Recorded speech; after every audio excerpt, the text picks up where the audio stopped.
O Senhor esteja convosco. Ele está no meio de nós. Proclamação do Evangelho de Jesus Cristo segundo Lucas. Glória a vós, Senhor.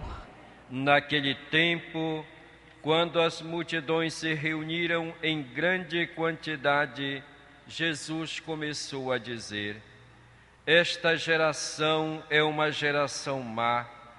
Ela busca um sinal, mas nenhum sinal lhe será dado a não ser o sinal de Jonas. Com efeito, assim como Jonas foi um sinal para os ninivitas, assim também será o Filho do Homem para esta geração. No dia do julgamento, a rainha do sul se levantará, juntamente com os homens desta geração, e os condenará. Porque ela veio de uma terra distante para ouvir a sabedoria de Salomão. E aqui está quem é maior do que Salomão. No dia do julgamento, os ninivitas se levantarão, juntamente com esta geração, e a condenarão.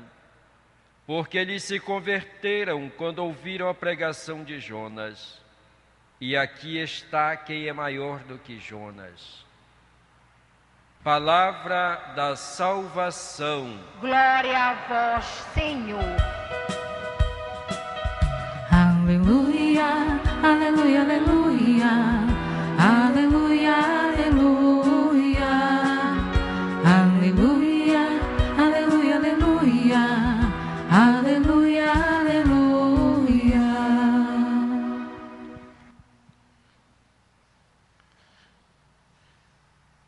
Nessa semana especial para todos nós que vivemos de maneira intensa essa grande festa do Sírio, iniciar com um evangelho que nos chama a pensar sobre a maneira como nós vivemos a nossa fé é algo muito importante.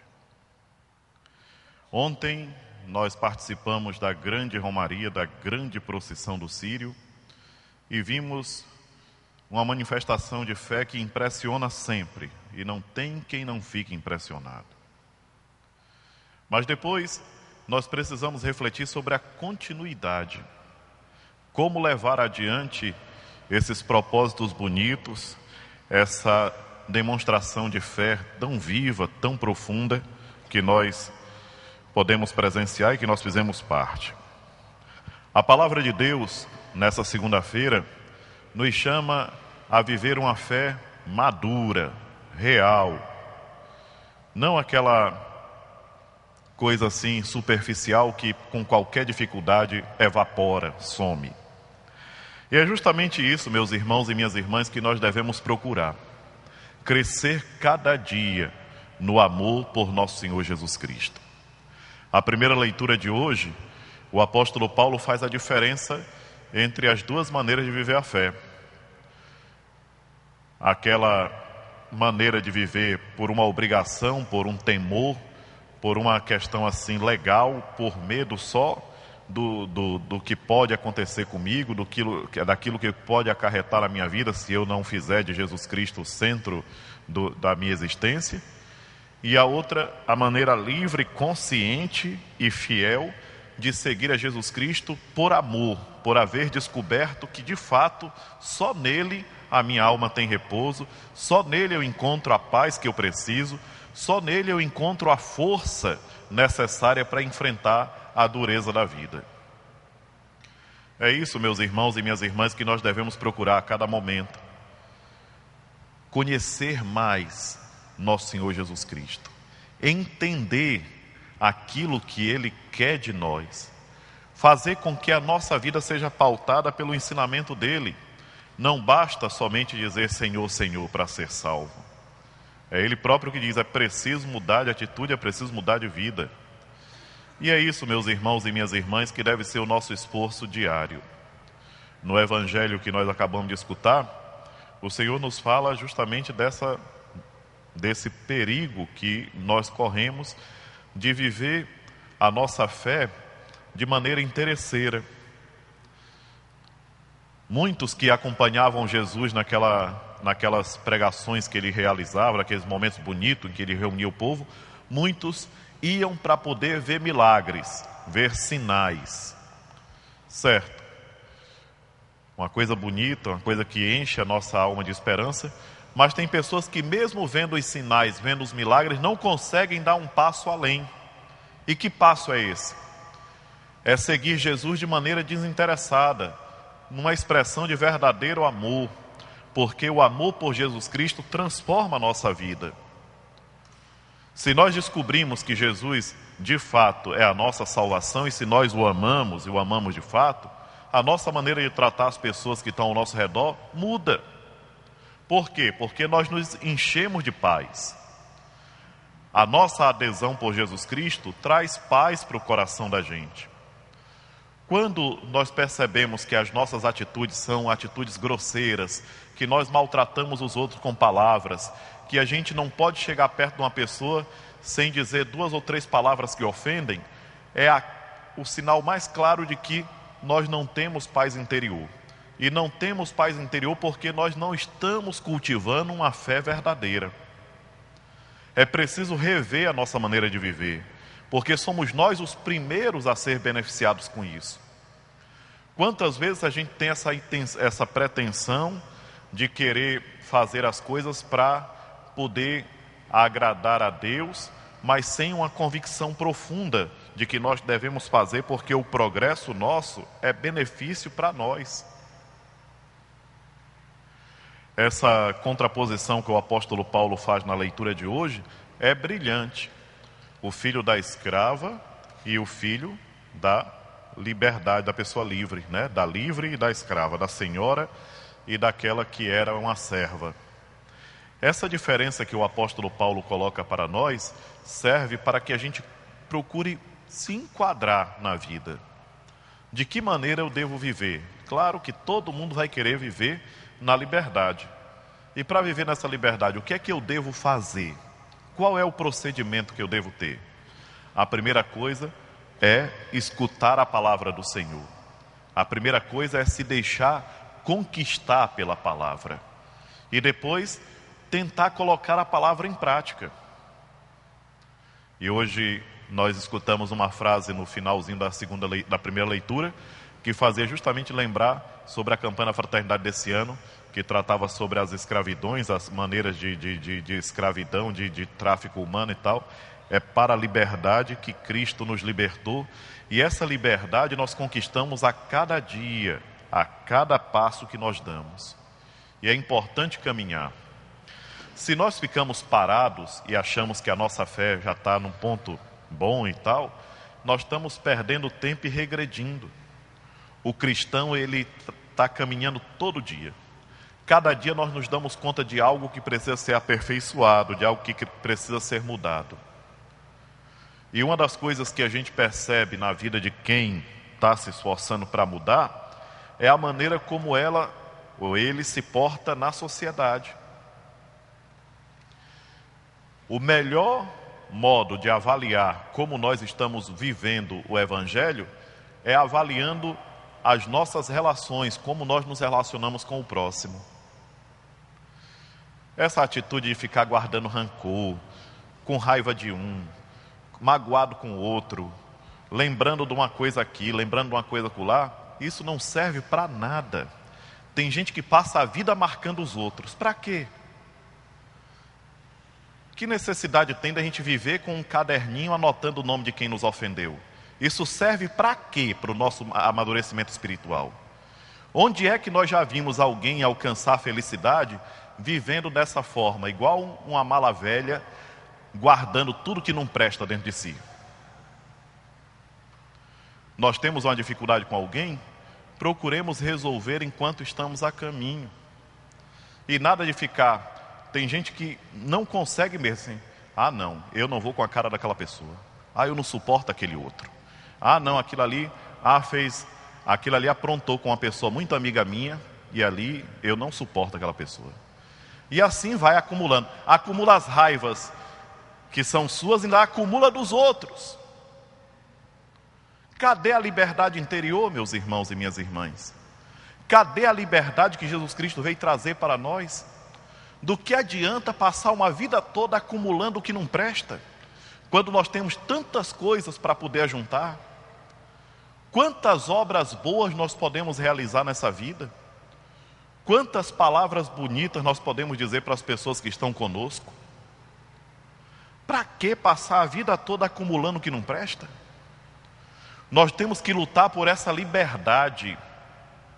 E quando nós olhamos para as manifestações de fé desses dias, nós percebemos o quanto a fé é necessária para a nossa felicidade. Quantas pessoas que nesses dias dão testemunhos maravilhosos de graças alcançadas, e graças que não ficaram somente naquilo que é corpóreo, que é material, mas graças que trocaram a própria alma. Aí nós nos lembramos da história dos leprosos que foram curados por nosso Senhor Jesus Cristo. Eram 10 e um voltou para agradecer, porque aquele milagre não ficou somente na superfície, mas foi na profundidade. E nós temos que ter essa atenção, queridos irmãos e irmãs. Eu e vocês, todos nós, temos que ter essa atenção para não viver uma fé superficial. Nós temos que amar Jesus Cristo, mas amar de fato. Não só com as palavras, não só da boca para fora, como a gente costuma dizer, mas amar de fato. E uma das manifestações mais profundas desse amor que nós podemos testemunhar para a humanidade é fazer com que a sua palavra seja a regra de vida para nós, que nós vivamos de fato, que nós não sigamos o Senhor Jesus só esperando para ver milagres, não, mas que nós permitamos que o maior de todos os milagres aconteça, que é a nossa conversão pessoal, largar tudo aquilo que está nos atrapalhando para viver na liberdade, porque foi para a liberdade que Ele nos libertou. Então procuremos pensar sobre isso ao longo desse dia. Nossa Senhora nos aparece assim como o exemplo mais bonito de quem viveu essa liberdade de maneira plena. Maria Santíssima nos mostra a Sagrada Escritura no momento em que ela podia ter ficado mais ofendida, que é quando ela acompanhava o sofrimento do seu filho Jesus rumo ao Calvário. Foi o momento em que ela mostrou toda a sua fé, se contendo, ficando firme, não se desesperando e não blasfemando. Se manteve firme, ela não ficou marcando aqueles soldados e aqueles homens que agrediam Jesus, ela não ficou espraguejando para que acontecesse o pior com eles, de maneira alguma. Ela foi acompanhando o sofrimento do filho, oferecendo o seu sofrimento também, e perdoando, rezando, suplicando pela humanidade. Então é o momento da nossa transformação. Nós devemos pensar sobre essas coisas, meus irmãos e minhas irmãs, e vamos lutar. Vamos tentar mudar nossa maneira. Se eu vivi 30, 40, 50 anos assim, acumulando só o que não presta, está na hora de deixar toda essa sujeira ir embora. Toda essa podridão que a gente foi acumulando, a gente deixar ir embora. Deixar com que desapareça da vida da gente. E como é que nós fazemos isso? Ouvindo a palavra de Deus. Ouvindo a palavra de Deus. Mas não como ouvintes distraídos, mas como ouvintes atentos. Nós devemos ter uma atenção muito grande pela palavra de Deus. E o Senhor hoje no Evangelho, Ele nos adverte para o perigo do formalismo, para o perigo da fé vivida só de fachada. Quer dizer, me preocupo muito com o que os outros veem, mas não tenho preocupação nenhuma como eu me vejo, como de fato eu sou. E isso deve nos preocupar. Procuremos pensar sobre essas realidades, meus irmãos. É a nossa salvação que está em jogo. É a salvação da nossa alma. Tudo isso que nós fazemos durante esses dias, todas as orações, os textos da alvorada, as celebrações das missas, as consagrações, todas as confissões que serão ouvidas nesses confessionários, já estão aí tantas vezes sendo o lugar onde as pessoas chegam e encontram conforto espiritual. Tudo isso, meus irmãos e minhas irmãs, sirva para que nós tomemos uma atitude, e uma atitude verdadeira de mudança, largando tudo aquilo que a gente tem acumulado até hoje e procurando essa liberdade interior. Não tem coisa mais bonita. Nós precisamos dessa liberdade. Pensemos, meus irmãos e minhas irmãs, sobre todos esses ensinamentos bonitos. E a oração entra como um fator determinante, porque a oração é onde eu vou encontrar forças para continuar caminhando. E o tema desse Sírio desse ano é um convite constante a nós olharmos para Nossa Senhora, para essa devoção que nós temos por ela, e fortalecer nossas convicções de que a oração é importantíssima para o nosso progresso espiritual. Ensina teu povo a rezar. Ela ensina, nos ensinou e continua ensinando sempre. Depende de nós agora colocar em prática. Não basta só falar. Para mim, em primeiro lugar, eu tenho consciência daquilo que eu estou fazendo aqui. À medida que eu vou pronunciando essas frases para vocês e vou dizendo tudo isso que eu tenho dito aqui, eu só me empenho ainda mais, porque eu também tenho que mudar a cada momento. Ninguém está isento. A nossa caminhada é uma caminhada de contínua mudança. Nós temos que estar mudando a cada momento, a cada passo. Vamos refletir sobre isso, meus irmãos e minhas irmãs, e que esse Sírio seja para nós um momento de transformação interior. Que quando nós terminarmos essa quinzena, nós sintamos no coração aquela certeza de que nós fizemos um progresso enorme. Nós não somos mais os mesmos de antes, porque de fato nós deixamos que a palavra de Deus tomasse conta da nossa vida e nós nos deixamos guiar por ela. Limpamos o nosso coração de todas as mágoas, de todos os ressentimentos, de toda aquela podridão que a gente foi acumulando, e deixamos que o Senhor Jesus encontrasse no nosso peito aquele acolhimento, aquela acolhida maravilhosa que Ele merece. Às vezes eu fico pensando, quantas vezes a gente se aproxima da Santa Comunhão com o coração cheio de mágoa.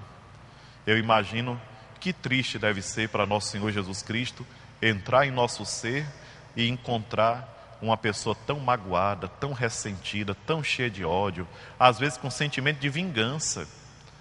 Tem gente que fica marcando os outros com sentimento de vingança, desejando o mal. Ele paga, ela vai pagar, tenho certeza.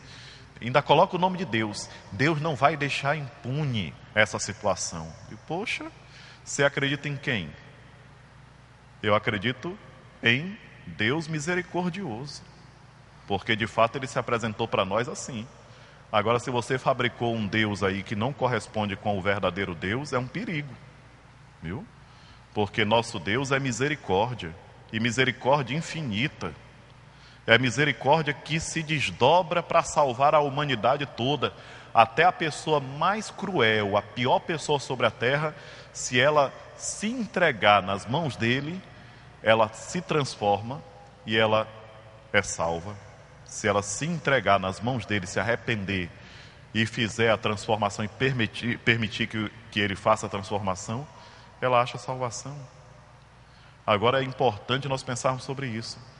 Que Deus é esse que nós acreditamos? No verdadeiro Deus, Pai misericordioso, ou num Deus inventado por nós, que é nosso defensor justiceiro, que vai acabar com nossos inimigos, vai destroçar com tudo, né?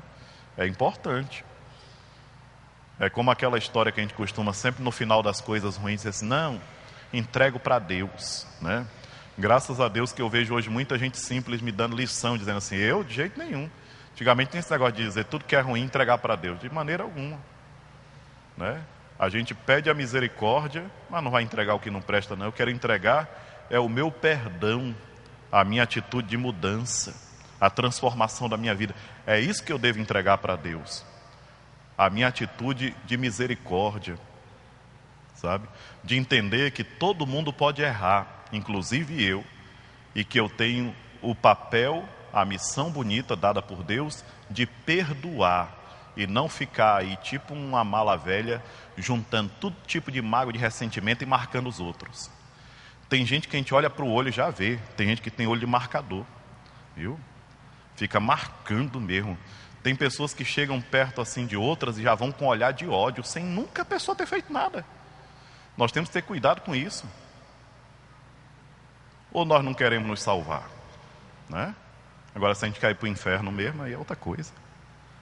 Agora, se nós queremos salvação, nós temos que dobrar essa maldade que existe em nós, jogar para fora, e deixar que reine em nosso peito a misericórdia, porque isso sim trará a grande liberdade que nós precisamos, porque foi para essa liberdade que o Senhor Jesus nos libertou. Seja louvado nosso Senhor Jesus Cristo. Para sempre seja louvado.